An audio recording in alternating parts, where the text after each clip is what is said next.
Ils m'ont contacté il y a 4 ans passés. L'idée c'était de le faire en 2 ans, mais j'avais aussi un engagement avec Musée Rodin. Alors Lazare a voulu que j'avais 4 ans et j'ai bien employé toutes ces années. En fait, je ne peux pas imaginer faire une expo comme ça en 2 ans.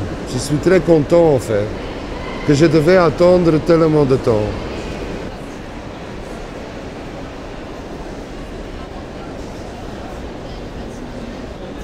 J'avais envie de mettre mes œuvres comme ça, qui sont camouflées dans la collection. J'avais voulu de faire moi un parcours que ça prend des semaines pour retrouver toutes les pièces, et encore qu'il y aura beaucoup de pièces bien loupées par le public. Ça j'adore. J'ai fait ça un petit peu en miniature, je trouve. Plan A serait de le faire partout, dans toutes les collections.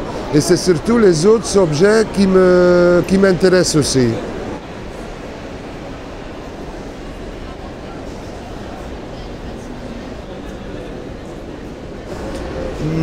Pour moi, c'est un tour qui est double et qu'on a mis un mouvement, enfin un twist. Hein.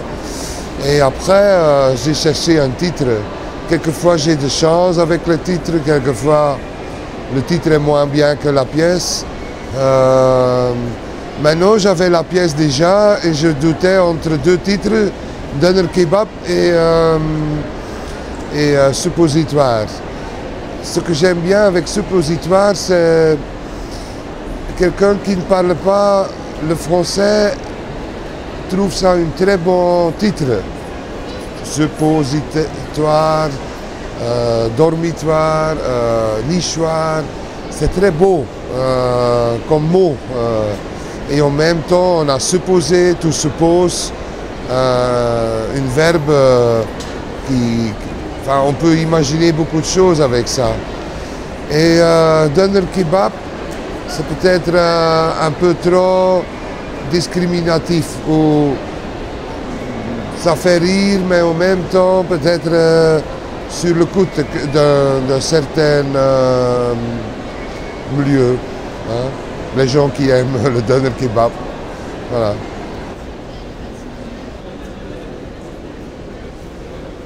Non, non, pas du tout.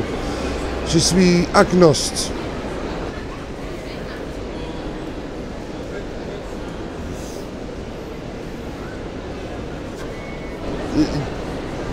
Pour moi, il n'y a pas vraiment une dichotomie entre le haut et le bas, entre le religieux ou la vie ordinaire.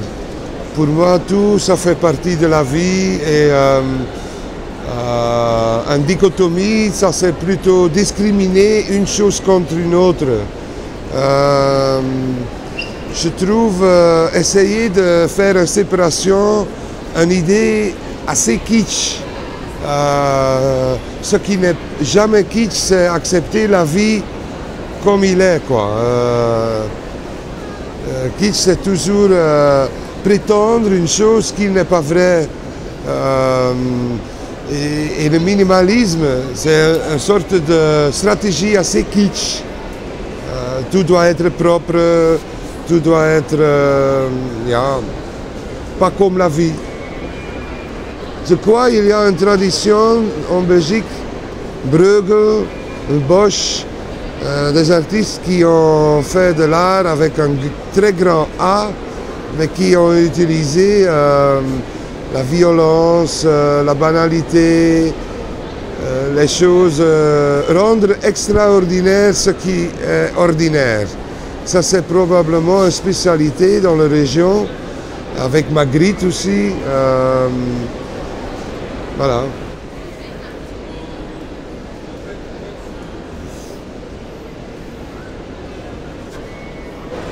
C'est... oui, j'adore Félicien Rops. C'est un très grand dessinateur. j'adore aussi son côté aristo.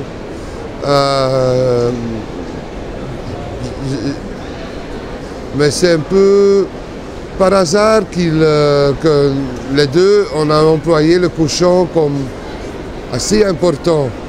C'est probablement, ça fait partie de notre culture aussi. Et pour moi, l'érotisme n'est pas si intéressant. Je ne suis pas trop attiré à ça. Le côté scato, c'est plutôt mon problème.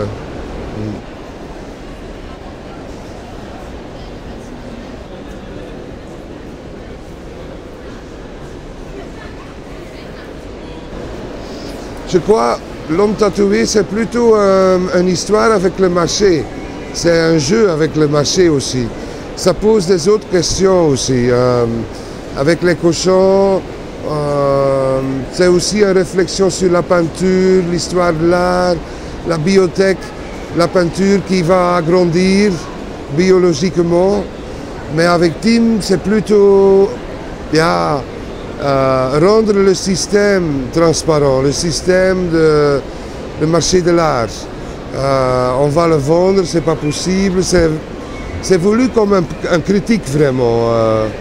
Et on a appris beaucoup, on a appris tellement de choses. Par exemple, le fait que personne s'intéressait à Tim en 2006 quand il était tatoué. Et tout le monde s'intéressait à Tim en 2008 quand il était vendu. Alors, même les critiques d'art très sérieux, ils commençaient à s'intéresser à le projet. Le fait qu'il y avait une transaction financière était le plus important pour Tim. Malheureusement, ça veut dire que le tatoueur est bien moins important que les avocats, les galeries, les acheteurs. C'est triste mais vrai.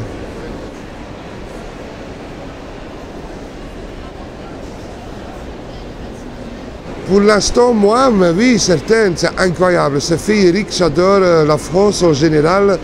Je trouve ce pays, il y a un bon mélange de nature et culture. En Belgique, on n'a pas de culture et on n'a certainement pas de nature. Culture peut-être, mais on pourrait avoir beaucoup plus de culture si les gens ne se disputaient pas. Si tous les Flamands parlaient le français depuis le 19e siècle,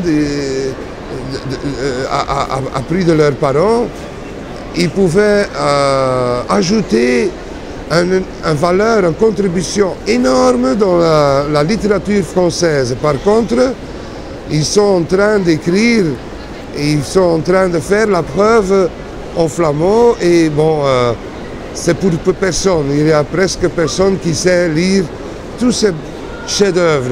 On a des bons écrivains, mais malheureusement, ils sont tous...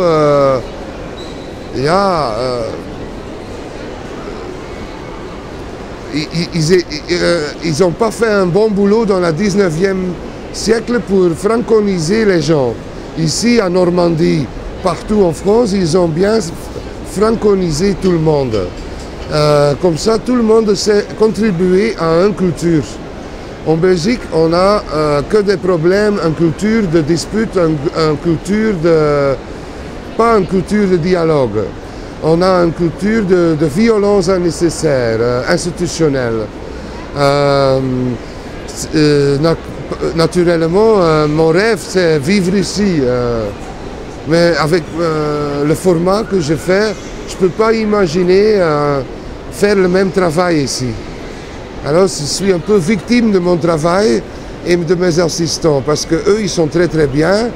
J'ai besoin de ces assistants, j'ai besoin de tout cet espace.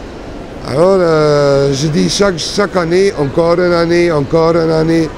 Mais ma vie en Belgique est horrible, horrible, simplement horrible. On se sent en péril chaque jour.